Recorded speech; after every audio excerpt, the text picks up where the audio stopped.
खाला खाला खाला खाला भरतिया मटर पनीर खाला खाला।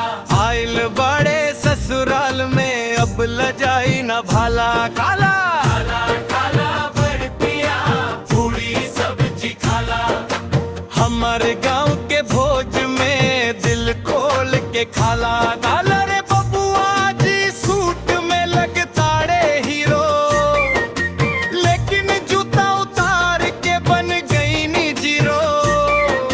साला लोग हंसे बोले देख जी हाँ, खाई के 5 लड्डू के ताड़े और डाल।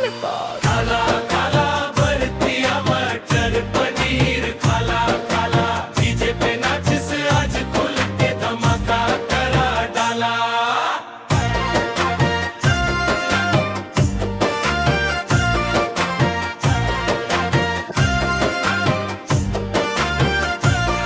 अरे देवरवा नचे कमरिया हिला के, भौजी हंसे देख के अखियां मिला के।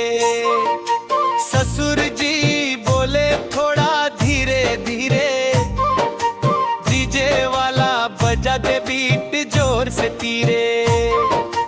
पानी पूरी रसगुल्ला जलेबी भी खाला, शादी में आइल बाडस तो मजा उठा लाला। मामा चाचा फूफा सब झूमे रात भर, गाड़ी में उड़त बहसी के बौछार खर। खाला खाला बरतिया मटर पनीर खाला। डीजे के भोजपुरी जंक्शन पे बजा 10 का डाला। मरारे साली बोले जीजा जी थोड़ा मुस्काई। जीजा बोले पहले गिफ्ट दिलवाई अंता। गाड़ी के तीर सीधा दिल पे लागे, हंसी के फुहार सबके मन भजाए।